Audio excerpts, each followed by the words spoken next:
तो चलिए शुरुआत करते हैं हेलो माय चैनल पार्ट 42 की। शूशा और जिमो को अपने साथ उसी जगह पर लेकर जाती है जहाँ पर जिमो ने उसे प्रपोज करा होता है। वहाँ पर पहुँचने के बाद शूशा बोल रही होती है कि लगता है आज के बाद मैं यहाँ पर नहीं आ पाऊँगी। जिमो कहता है कि तुम यहाँ पर अकेली आ सकती हो। तभी शूशा उसे बता रही होती है कि मैं अब्रॉड जा रही हूँ ट्रीटमेंट करवाने के लिए। इससे पहले मैंने तुम्हें काफ़ी परेशान किया है, इस वजह से मैं उसके लिए तुमसे माफ़ी मांगना चाहती हूँ। जिमो बोल रहा होता है कि तुम्हें माफ़ी मांगने की कोई ज़रूरत नहीं क्योंकि मैंने तुम्हें हर्ट किया था। वैसे भी मुझे यूशेंग ने बता दिया है कि तुमने ही मुझे वो फाइल सेंड करी थी। फिर शूशा बोल रही होती है कि विंग फैशन मेरा ड्रीम था और तुमने उसे पूरा किया है, तो फिर मैं उसे डिस्ट्रॉय कैसे होने देती। भले ही थोड़ा सेल्फिश लगे बट मैं चाहती हूँ कि तुम यूशेंग को माफ़ कर दो क्योंकि उसने ये सब मेरे लिए किया है। ये सब मेरी गलती है। अब मैं हर रोज़ सोचती हूँ कि अगर मैं 3 साल पहले नहीं गई होती तो फिर आज सिचुएशन अलग होती। ये कहने के बाद शूशा उसे हक कर लेती है और काफ़ी देर तक ऐसे ही रहती है। फिर शूशा वहाँ से चली जाती है। जिमो भी हॉस्पिटल जाता है और वो वहाँ पर रियोरान को पिक करता है। रियोरान जिमो के साथ जा रही होती है। फिर वो उससे पूछ रही होती है कि तुमने शूशा से किस बारे में बात की। जिमो मुस्कुराने लग जाता है और बोल रहा होता है कि शूशा मुझसे कह रही थी कि वो तुम्हें बहुत ज़्यादा पसंद करती है। रियोरान खुश हो जाती है और वो बोल रही होती है कि शूशा की बहुत ही अच्छी चॉइस है। जिमो शूशा को उसे घर तक छोड़ता है और वहाँ से चला जाता है।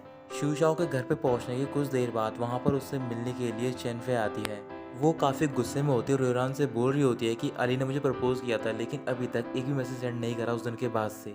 रियोरान बोल रही होती है कि अगर अली तुमसे मिलना नहीं चाहता और ना ही तुम्हें मैसेज सेंड करना चाहता है तो फिर तुम्हें उसके पास जाना चाहिए।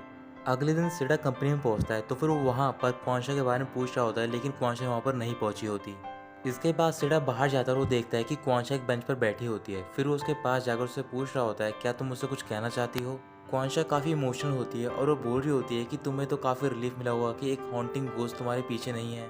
मुझे याद है कि मेरा एक तरफा जो प्यार हुआ था वो यहाँ से स्टार्ट हुआ था, यानी कि इस बस स्टैंड से।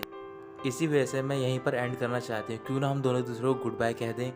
मैंने कहा था कि मुझे बस लेना पसंद नहीं है लेकिन फिर भी मैंने वो बस ली और लगता है कि वो बस मेरे सूटेबल नहीं थी। अचानक से वो खड़ी हो जाती है और वो चिल्लाकर बोल रही होती है कि अब तुमने रियान पे गिव अप कर दिया तो फिर मैं भी तुम पे गिव अप कर रही हूँ। ये कहने के बाद वो रोने लग जाती है। फिर वहाँ पर एक बस आती है और वो उस बस में चढ़ जाती है।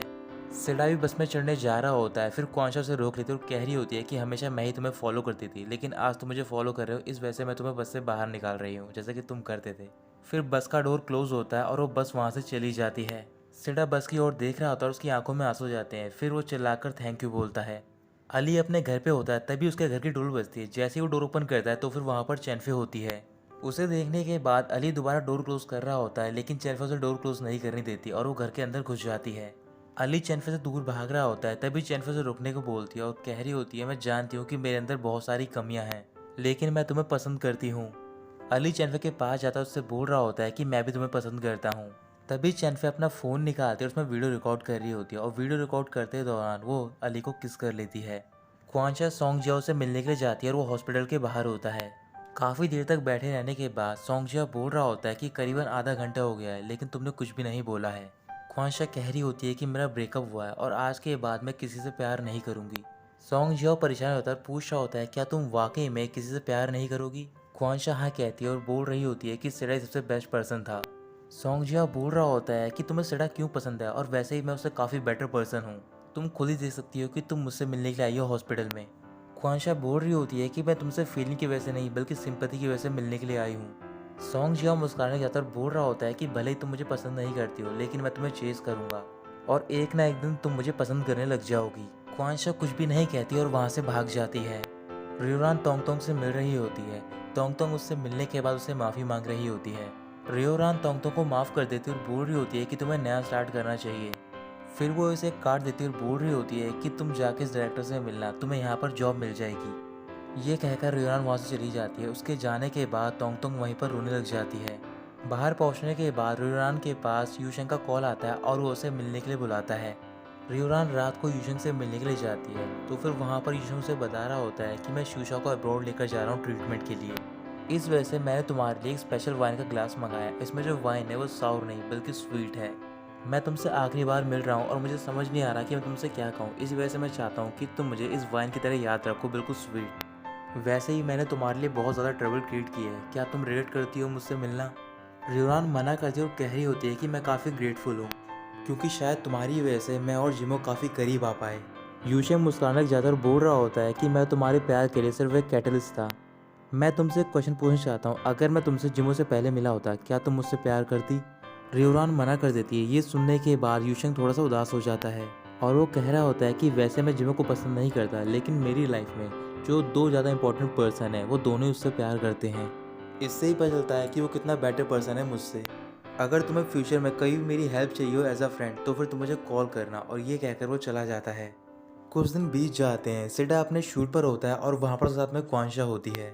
क्वांशा सिडा की कॉस्ट्यूम ठीक कर रही होती है, तभी वहाँ पर सॉन्ग जियो पहुँच जाता है। क्वांशा सॉन्ग जियो को देख लेती है और उससे पूछ रही होती है कि तुम यहाँ पर क्या कर रहे हो। फिर सॉन्ग जियो क्वांशा से कह रहा होता है कि तुम मेरे साथ चलो, लेकिन वो जाने से मना कर देती है। तभी सॉन्ग जियो क्वांशा को जबरदस्ती उठाता और अपने साथ लेकर चला जाता है। ख्वांचा सॉन्ग जियो से दूर हो जाती है और वो उससे बोल रही होती है कि तुम मुझे पब्लिकली हग मत करा करो। सॉन्ग जियो बोल रहा होता है कि तुम अभी सिडा के बहुत ज़्यादा करीब थी, क्या ये गलत नहीं है? फिर ख्वांचा बोल रही होती है कि सिडा मेरा आर्टिस्ट है, इस वजह से कोई प्रॉब्लम नहीं है, लेकिन तुम डिफरेंट हो। यूशंग खुश हो जाता है और पूछ रहा होता है कि मैं कैसे डिफरेंट हूँ, तुम मुझे पहले ये बताओ। क्वांशा कुछ भी नहीं कहती और वहाँ से जा रही होती है। यूशंग क्वांशा को रोक लेता है और उससे बोल रहा होता है कि मैंने साइट पर देखा है कि तुम एक असिस्टेंट ढूंढ रही हो। वैसे भी इस टाइम पर मेरे पास कोई जॉब नहीं है, इस वजह से मैं तुम्हारा असिस्टेंट बनने के लिए तैयार हूँ। वैसे ही मुझे पता है कि तुम मुझे पसंद करती हो, जब भी मैं तुम्हारे करीब आता हूँ तुम्हारी हार्ट बीट बढ़ जाती है, लेकिन तुम इस बात को एक्सेप्ट नहीं करना चाहती हो। इस वजह से मैं तुम्हारे करीब रहूँगा ताकि तुम्हें मैं यकीन दिला सकूँ। ख्वांशा कह रही होती है कि मैं तुम्हें असिस्टेंट की जॉब तो नहीं दे सकती हूँ, लेकिन मेरे पास एक पोस्ट खाली है। ख्वांशा कुछ भी नहीं बोलती और मुस्कुराकर वहाँ से भाग जाती है। यूशंग शूशाओ के साथ एयरपोर्ट पर होता है और उससे बोल रहा होता है, क्या तुम जिमो को आखिरी बार नहीं मिलना चाहती? ज़रूरी नहीं है कि इस बार तुम 3 साल के अंदर वापस लौट कर आ जाओ, क्या पता उससे ज़्यादा टाइम भी लग सकता है तुम्हें। शूशाओ कह रही होती है कि मैं पहले ही जिमो को गुड बाय बोल चुकी हूँ। वैसे ही मुझे डर है कि अगर मैं उसे देखूंगी तो फिर शायद मैं रो पड़ूंगी। ये कहने के बाद वो अंदर चले जाते हैं। तभी वहाँ पर जिमो और यूरान पहुँच जाते हैं और वो शूशाओ को ढूंढ रहे होते हैं। जब शूशाओ उन्हें नहीं मिलती तो फिर यूरान जिमो से बोल रही होती है कि तुम शूशाओ को कॉल करो, पता करो कि वो कहाँ पर है। जिमो अपना फ़ोन निकालता और शूशाओ को कॉल करने जा रहा होता है। तभी उसके पास एक मैसेज आता है और उसमें लिखा होता है कि मैं तुम्हें आखिरी बार यही मैसेज सेंड कर रही हूँ और इसके बाद मैं तुम्हारा नंबर ब्लॉक कर दूंगी। यही हम दोनों के लिए बेस्ट है और मैं तुम्हें थैंक यू कहना चाहूँगी मेरे ड्रीम को पूरा करने के लिए। तो यही ख़त्म होता है पार्ट 42।